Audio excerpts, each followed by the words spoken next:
If you're a young black male living in America in the year 2013, you know that there's a number of things that are kind of dangerous to do.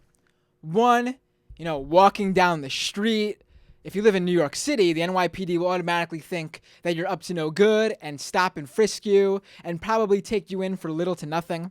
Also, another thing that's hard for you to do is, drive without getting pulled over and given a ticket for something that maybe your fellow white drivers wouldn't get a ticket for.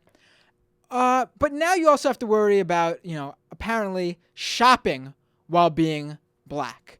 In New York City, 19-year-old Trayon Christian, he is a student of engineering at the New York City College of Technology, where he also has a work-study job.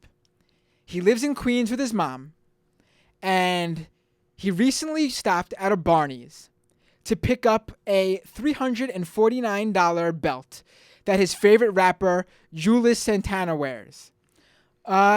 That's something a lot of kids do. They like to dress like their favorite celebrity. Save up.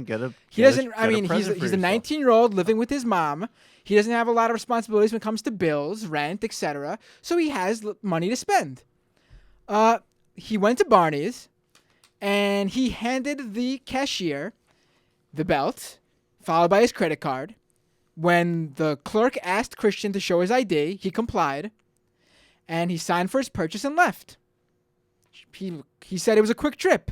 I gave them my debit card, and I signed my name. The clerk didn't react as he signed for his purchase. About a block away from the store, two undercover NYPD detectives stopped him. They said my card wasn't real. It was fake. They said someone at Barney's called to report it. The male detectives, whose names he never learned, asked to see his ID and look into his bag. They also asked him if he worked and where. I showed them my school ID and my driver's license, said Christian. I kept thinking, why was this happening to me?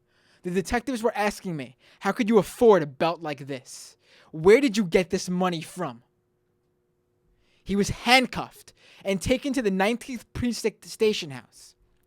He was detained, according to his lawsuit, in a holding cell for about 2 hours. He was then released with his debit card, his belt, and an apology from the police. Oh, my God. This is just unbelievable. I mean, really. This is just, it's ridiculous. They automatically assumed that this young, I would like to add, both Barneys and these detectives for the NYPD, they both assumed that this kid could not afford this belt. And I'll guarantee you him being a young black male had something to do with it. Had everything to do with it. Trayon Christian brought his belt back to Barney's a few days later, and he returned it. I got my money back. I'm not shopping there again. It's cruel and it's racist. Yes. And he's filed lawsuit against the NYPD. Great. Good for him on both accounts. I hope he gets a ton of money off of this. The NYPD denied, however, Christian's account of the story. And which part do they deny? He wasn't detained for 2 hours. He was only detained for approximately 42 minutes. As if the amount of time he was detained for means anything. This kid was brought into the precinct for no reason. They could, if Barney's felt that there was something fishy about this, because I'm sure there is a fraudulent credit card problem that happens at these upscale retailers, the police could just take his information, and if they found out later, if the card holder complained, then later they could have found out what was going on. But there was no reason at this point to think this kid was doing anything wrong.